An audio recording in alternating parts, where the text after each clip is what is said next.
जय जय रघुवीर समर्थ। जया नावडे नाम त्याये जाची, विकल्पे उठे तर्क त्या नरक छीछी। म्हणोनी अति आदरे नाम घ्यावे, मुखी बोलता दोष जाती स्वभावे।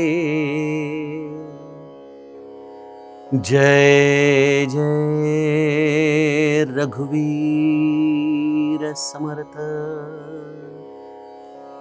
श्रोता वक्ता श्रीराम समर्थ। जय जय रघुवीर समर्थ।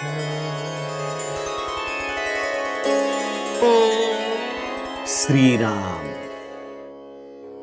आपल्या सर्वांच्या हृदयस्थ वसणाऱ्या आत्मारामास साष्टांग प्रणिपात करून मनोबोध एक अंतरयात्रा हा श्री समर्थ रामदास स्वामी विरचित मनाच्या श्लोकांचा जो आपण अभ्यास करत आहोत। सज्जन हो, आज आपण त्यातील श्लोक क्रमांक 101 याचं चिंतन पाहणार आहोत। गेल्या श्लोकामध्ये समर्थांनी नामाचं महत्व सांगत असताना भगवत प्राप्तीसाठी उपलब्ध असलेल्या सर्व साधनांचं एक प्रकारे न्यूनताच आपल्याला दाखवून दिली। कर्मयोग करायचा आहे, ठीक आहे, धर्मशास्त्राप्रमाणे आचरण करायचंय, ठीक आहे, केवळ सगळ्या जगावरती प्रेम करावयाची करुणा साधायची आहे, सगळं काही ठीक आहे। पण हे जोपर्यंत आपल्या आतमध्ये वृत्त्यंतर घडत नाही तोपर्यंत हे शास्त्र पूर्णत्वाला जात नाही। कर्माचे ढीग आम्ही रचूत, परंतु कर्म आसक्तीमधून सुटूतच याची खात्री नाही। धर्म आचरण आम्ही करूतच, पण अहंकार त्यामध्ये आमचा संपेल याची कुठलीही खात्री देता येत नाही। आणि आजच्या काळामध्ये समाज सेवा करणारे अनेक मंडळी करुणेपायी अनेक गोष्टी करतात, परंतु ही करुणा देखील सिलेक्टिव्ह असते, सब्जेक्टिव्ह असते। त्यामुळे ही दया देखील आम्ही सर्वांवरती ठेवू शकत नाही। आणि संतांनी अगदी प्रेमाने आपला प्राण फुकट तुमच्या मुखापर्यंत आणून दिलाय, त्या भगवंताचं नाम देखील आपण धड घेत नाही। असा आमचा आयुष्याचा हा सगळा काळ वाया जातो। मग यासाठी एकच करावं की संताचं बोट धरून आपण चालावं। या निष्कर्षाप्रत आपण गेल्या श्लोकामध्ये आलो। बघा, समर्थ आपल्याला गेले जवळजवळ 30-35 श्लोक केवळ एकच गोष्ट सांगतायत, राम नाम राम नाम राम नाम। किती काकुळतीने संतांनी या रामनामाचं महत्व आम्हाला दिलं। बरं ते नाम देताना आम्हाला कुठलेही कष्ट घ्यावे लागले नाहीत। समर्थांना काय किंवा श्री ब्रह्मचैतन्य महाराज गोंदवलेकरांना काय, नाम मिळवण्यासाठी सद्गुरु प्राप्तीसाठी किती देहाला कष्ट द्यावे लागले बरं, ते देखील आम्हाला द्यावे लागले नाहीत। आम्हाला तर ते नाम अगदी सहजरित्या मुखापर्यंत आलं। पण एवढं करूनही बघा, आपण एखाद्या व्यक्तीला आपली प्राणप्रिय गोष्ट द्यावी आणि ती प्राणप्रिय गोष्ट त्याने कधीतरी कोणाजवळ बोलताना सांगावं की मला नाही आवडली बाबा। समजा ही गोष्ट जर तुम्हाला कळाली, ज्यांनी ती गोष्ट दिलेली आहे त्याला जर कळाली, तर त्याला किती वाईट वाटत असेल की अरे मी माझं सर्वस्व दिलं ह्याला आणि हा म्हणतो मला आवडत नाही। संत देखील हेच शल्य आमच्या समोर आजच्या श्लोकामधून ठेवतायत। इतकं नामाचं महत्व सांगितल्यानंतरही आम्ही कदाचित मुखाने तसं म्हणणार नाही की आम्हाला आवडत नाही, पण आम्ही घेणारही नाही। आपल्याकडं नाही का एखाद्याला आग्रह करताना एक गोष्ट नेहमी म्हटली जाते, अहो घ्या ना, अजूनही घ्या थोडी बासुंदी, नाही आवडली का? नाही हो, आवडली ना, मग घ्या की। म्हणजे आवड आणि आग्रह या दोन्ही गोष्टी एकत्रित चालतात। तुम्हाला जर एखादी गोष्ट आवडलीच नसेल तर तुम्ही कदाचित त्या गोष्टीला घेण्याचं टाळता। आज मी नाम घेण्याचं टाळतो याचं कारण एकच असेल की मला नाम आवडत नाही। कदाचित आपण ते मुखाने मान्य करणार नाही, पण आमची अवस्था मात्र निश्चित तशी आहे। म्हणून समर्थ आजच्या श्लोकामध्ये आम्हाला नाम ज्याला आवडत नाही त्याची काय गती होते हे समजावून सांगतात. जया नावडे नाम त्या येम जाची. ज्याला नाम आवडत नाही, जो नामाला आग्रहपूर्वक स्मरण करत नाही, मुखाने म्हणत नाही, त्याला गती काय आहे? जया नावडे त्या यमजाची. त्याला यमाचा त्रास सहन करावा लागतो. जया नावडे नाम त्या येमजाची. यमाचे त्याला अनेक प्रकारचे त्रास सहन करावे लागतात. विकल्पे उठे तर्क त्या नरकछीची. जो नामाच्या विषयी केवळ विकल्प काढत राहतो की असं कसं होईल, नामाने खरंच साधेल का, नाम मला भगवत प्राप्ती करून देईल का, अरे नाम हे केवळ एक छोटंसं शब्दाचा संचय आहे, साहेब साहेब म्हटल्याने कधी साहेब भेटतो का, मग राम राम म्हटल्याने राम कसा मिळेल, असे अनेक विकल्प तो काढत राहतो. आणि या विकल्पाचं समाधान कधीच होत नाही. त्याने एकच गोष्ट घडते की विकल्पे उठे नरक त्या तर्कछीची. त्या नरकाचं जणू काही तो द्वार या विकल्पाच्या आधाराने उघडत असतो. त्यामुळं मग काय करावं? म्हणून अति आदरे नाम घ्यावे. तुम्हाला नाम आवडतंय ना, मग अत्यंत आदराने नाम घ्या, आकंठ नाम घ्या, निरंतर नाम घ्या. मुखे बोलता दोष जाती स्वभावे. आणि हा जो सगळा दोष आहे ना तुमच्या मनामध्ये, विकल्प करायचा, प्रश्न काढायचा, उगीच काहीतरी बोलून शब्दच्छल करत राहायचा, हे सगळं काही जाऊ शकतं. ते केवळ नामस्मरणाने जाऊ शकतं. समर्थांच्या श्लोकाचा सज्जनो हा सरळ अर्थ आहे. आता आपण याचा थोडासा भावार्थ गुरुकृपेने बघण्याचा प्रयत्न करूयात. बघा, आपल्याकडं मी जसं उदाहरण दिलं की एखादं पक्वान्न जर आवडत असेल तर त्याचा आग्रह करणारा देखील कदाचित कंटाळून जातो की आता बस. पण आपण मात्र कधी थकत नाही घेण्यापासून. आणि जर आम्हाला आवडच नसेल तर आम्ही त्या पदार्थाच्या विषयी काही ना काहीतरी सांगून त्याला सतत टाळत राहतो. संत जेव्हा एवढ्या उत्कटतेने, तळमळीने आम्हाला नामस्मरणाचं महत्त्व सांगतात आणि आम्ही जर ते घेत नाही, याचा अर्थ एकच निघतो की आम्हाला नामाची आवड नाही.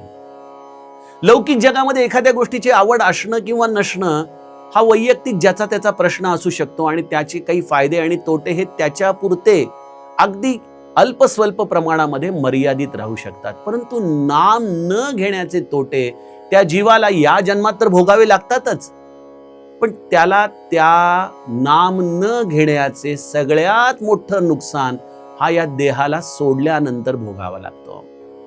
बघा, आपल्याकडे त्रितापांची व्याख्या सांगितली जाते. आध्यात्मिक, आधी भौतिक आणि आधी दैविक. यापैकी आध्यात्मिक आणि आधी भौतिक हे जे दोन ताप आहेत हे देहाधिष्ठित आहेत. तुम्ही देहामध्ये असताना तुम्हाला आध्यात्मिक आणि आधी भौतिक तापाची जाणीव होऊ शकते. आध्यात्मिक ताप म्हणजे काय? जो आतून येतो. उदाहरणार्थ कॅन्सर आहे, एखाद्याला कुठली तरी गाठ आहे, ट्यूमर आहे, जे काही असेल ते, हे सगळे आतून प्रादुर्भाव देणारे त्रास आहेत. त्याला आध्यात्मिक त्रास म्हटलं जातं. आधी भौतिक म्हणजे जे बाहेरून आघात रूपाने तुमच्यावरती होतात. तुम्ही समजा रस्त्याने चाललाय आणि कुठल्या तरी वाहनाची धडक तुम्हाला बसावी, हा आधी भौतिक त्रास आहे. किंवा एखाद्याने असे काही शब्द तुमच्यासाठी बोलावेत की ते तुमच्या मनाला फार लागावेत, त्याने तुमच्या मनामध्ये दाह निर्माण व्हावा, हा आधी भौतिक त्रास आहे. जीवन तर आध्यात्मिक आणि आधी भौतिक त्रासानी आपलं त्रस्त आहेच.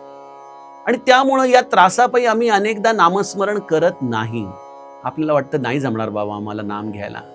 अनेक लोक मला म्हणतात ना, दादा कशासाठी नाम घ्यायचं, काय केलंय रामाने आमच्यासाठी चांगलं, केवढा त्रास सहन आम्हाला करावा लागतोय. अरे पण हा त्रास तर आहेच, पण तुम्ही ते नाम न घेतल्याने तुम्हाला पुढच्या त्रासाची अजूनही काय कल्पना आहे. तिसरा त्रास आहे, त्याचं नाव आहे आधी दैविक ताप. तो आधी दैविक ताप कधी भोगावा लागतो? जेव्हा या देहातून हा प्राण बाहेर पडतो.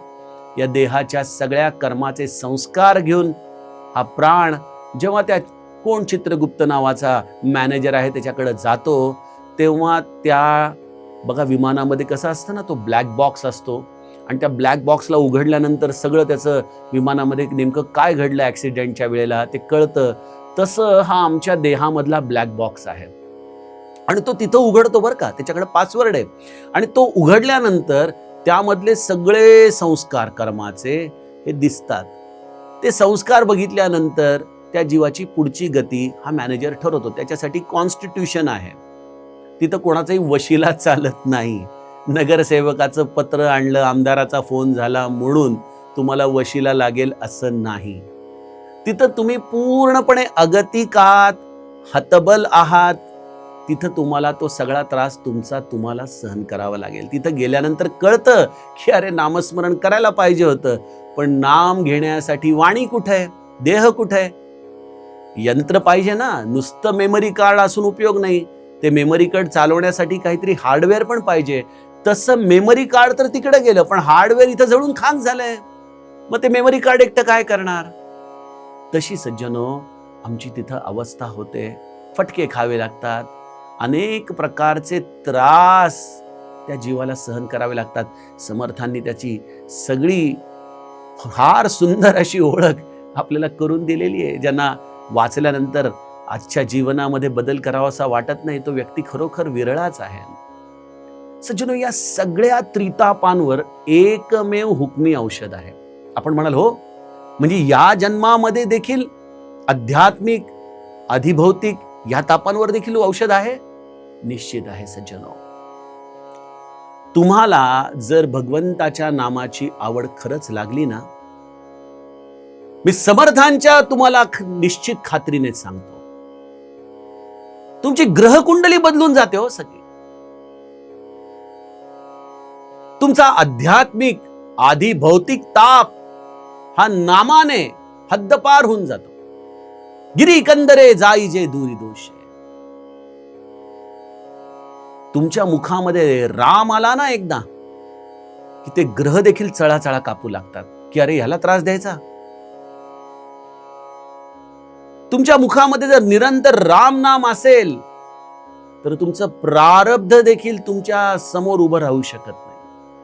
एवढी नामामध्ये शक्ती आहे. नामामध्ये तुमच्या पापांना जाळून खाक करण्याची क्षमता आहे. नाम काय करू शकत नाही. बघा, आमच्या आज प्रगतीमध्ये जर काही अडथळे असतील तर आमचं कर्मसंचित अर्थात आमचं पापच आहे ना.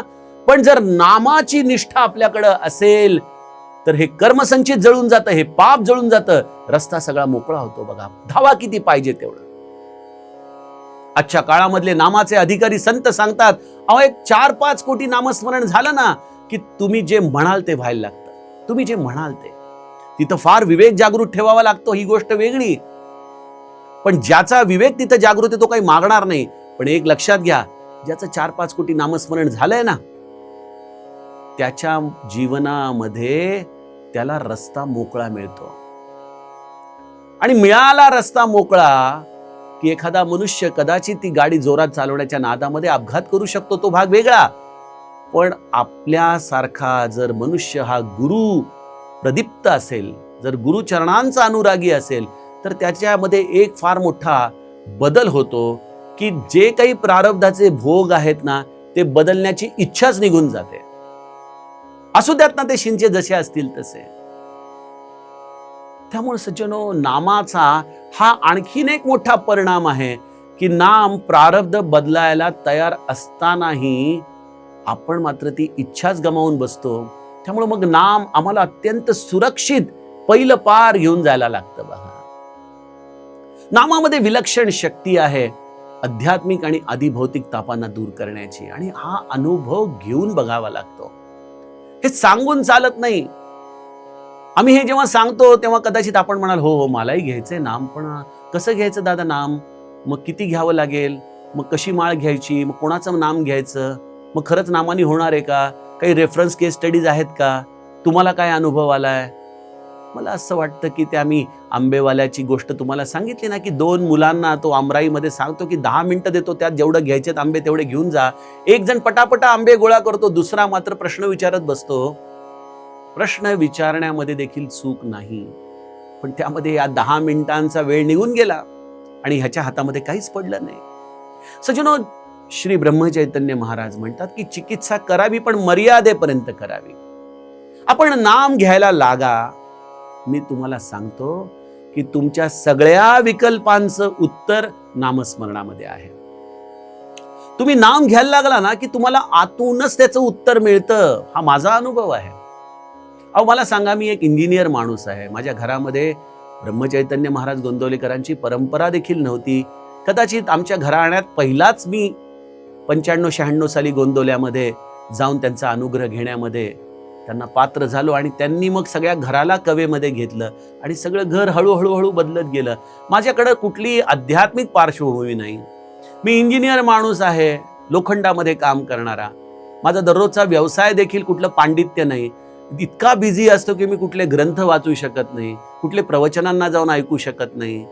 मग मला सांगा, हे सगळं जे मी तुमच्याशी संवाद करतोय, जो कदाचित तुम्हाला योग्य वाटतोय, हृदयाला स्पर्श करतोय, हे कुठून येतंय? कधी हा प्रश्न येतो का तुमच्या मनामध्ये? हे सगळं माझ्या जीवनामध्ये गुरुकृपेने घडलेल्या नामस्मरणाचं फळ आहे की न कळोची कळो येईल उगले नामे या विठ्ठले एकाची या. तुम्हाला जे कळत नाही, जे तुम्ही कधी वाचलं नाही, ते तुमच्या हृदयामधून प्रवाहित होतं, नामस्मरणाने होतं. अजूनही काय तुम्हाला सांगू कुतर्क काढण्यासाठी? एक इंजिनियर माणूस, एक लोखंडामध्ये काम करणारा एक जड जीव, नामस्मरणाची आज प्रत्यक्ष अनुभूती घेऊन तुम्हाला जर सांगत असेल तर तुम्हाला बदलायला काय हरकत आहे? तुम्ही मनापासून नामस्मरण करून तर बघा. येऊ द्यात प्रश्न जेवढे यायचे, त्यांना एकच सांगा की एवढं नामस्मरण होऊ द्या, मग तुम्हाला विचार प्रश्न. आणि बघा, जसं जसं तुमचं नाम वाढत जाईल ना, मनामधल्या शंका कुशंका या आपोआप मिटून जातील. प्रारब्धाचा होणारा त्रास देखील सहन करण्याची क्षमता तुमची वाढेल. आणि बघा, एका जनार्दनी भोग प्रारब्धाचा, हरिकृपे त्याचा नाश आहे, ही ओळ आपण ऐकतो. आपल्याला असं वाटतं की अरे हरिकृपा का करत नाही? पण आपण तो अभंग नीट वाजावा. एका जनार्दनी भोग प्रारब्धाचा, प्रारब्ध बदलण्याचं कोणी बोलत नाहीये. प्रारब्धाचा भोग म्हणजे कसं की एखाद्या माणसाच्या पायाला लागलं तर पायाला लागणं हे प्रारब्ध आहे, पण त्या लागल्यानंतर होणाऱ्या वेदना हा भोग आहे. नामस्मरण भोग काढून टाकतो. जर वेदनाच होणार नसतील तर लागलं काय आणि न लागलं काय, काय फरक पडतो? त्यामुळे सज्जनो, प्रारब्ध बदलण्याची कोणालाही इथं चिंता नाहीये. इथं गोष्ट आहे नामस्मरणाला चिकटून राहण्याची. नामाला चिकटून राहायला की ना सुखाचे भोग प्रपंचामध्ये आसक्त करतील, ना दुःखाचे भोग आपल्याला त्रस्त करतील. त्यामुळे विकल्पे उठे नरक त्या तर्कचीची, म्हणून अति आदरे नाम घ्यावे. वा, हे मला फार आवडलं की सगळं तुम्हाला पटतंय ना, मग तुम्ही एक करा, अति आदरे नाम घ्यावे. तुम्ही निरंतर आदरपूर्वक त्या नामस्मरणाला जपायला सुरुवात करा. बघा, आपल्या रामाला देखील भोग होतेच ना. वनवासात जावं लागलं की नाही, अनवाणी पायाने काट्या कुट्यांमध्ये त्याला चालावं लागलंच ना. मग आपण त्याचे नाम घेणारे असा काय विचार करतो की मला नामस्मरणाच्या आधाराने हा त्रास होताच कामा नये? आपला रामराय आम्हाला हेच सांगतो की म्हणून अति आदरे नाम घ्यावे आणि मुखे बोलता दोष जाती स्वभावे. हा जो आपला चिकित्सा करण्याचा स्वभाव आहे ना, हा सगळा दूर होण्याची नामानेच आपल्याला एक संधी प्राप्त होते. माझ्याकडं काही लोक फोन करून बोलत असतात. काही वर्षांपूर्वी, एक 3-4 वर्षापूर्वी मला एका भगिनीचा फोन आला होता. अत्यंत सुसंस्कृत घरातून तिचं लग्न एका व्यक्तीशी झालं. सगळं घर आईवडिलांनी चांगलं बघून दिलं होतं. नवरा देखील चांगला होता, प्रेमळ होता, पण त्याला एक वाईट सवय होती आणि ती म्हणजे दारूची. आता या मुलीची अशी पंचायत झाली की घरी आई वडिलांना सांगावं तर त्यांना काय वाटेल, कारण की घरामध्ये दूरपर्यंत या गोष्टीचा कुठं प्रादुर्भाव नाही. त्यातून आपल्याच नवऱ्याचे आपण गुणदोष असे जगाला सांगायचे. तिला काही पटेना, काय करावं. एक दिवशी तिचा मला सहज फोन आला. दादा, रडत रडत मला तिने आपली कर्म कहाणी सांगितली. मी तिला म्हटलं की ताई, तुझ्या नवऱ्याचं जर तुझ्यावर प्रेम असेल तर फक्त एक गोष्ट कर. त्याला म्हणा, माझ्याबरोबर 15-20 मिनिटं तू नामस्मरणाला बसशील का? तो म्हणेल हो, तो करेल ना, तेवढं नक्की करेल. आणि त्या नवरा बायकोनी दोघांनीही नामस्मरणाला सुरुवात केली. मी त्याला अट घातली होती की तू त्याला कुठेही अटकाव करू नकोस. त्याला जसं वागायचंय तसं वागू दे. फक्त एक गोष्ट कर की त्याच्याकडून निरंतर नामस्मरण करून घेण्याचा तू प्रयत्न कर. आणि बघता बघता 2 वर्षामध्ये त्या व्यक्तीमध्ये इतकं वृत्त्यंतर झालं की त्याची ती जुनी सवय सुटून गेली, तो संपूर्णपणे निर्दोष झाला. सचिनो, जीवन आनंदमय करण्याची शक्ती नामस्मरणामध्ये आहे. मुखे बोलता दोष जाती स्वभावे. आपल्यामध्ये असू देत महादोष, काही हरकत नाही. आपण व्यक्तीला गुणदोषांच्या आधाराने लांब करूच नाही बघा. तो जसा असेल तसा असू द्या. आपण एकच करावं, त्याला नामाला लावावं आणि आपणही स्वतः नाम घ्यावं आणि जगाला देखील नामाचंच महत्त्व सांगावं. त्याचे ते गुणदोष उद्धरून नेणारा रामराया समर्थ आहे. म्हणून आपण अत्यंत आवडीने आणि आदरपूर्वक नाम घ्यावं, हे श्री समर्थांचं सांगणं. आता उद्याच्या सत्रामध्ये आपण पुढील श्लोकाचं चिंतन बघूया. जानकी जीवन स्मरण. जय जय राम.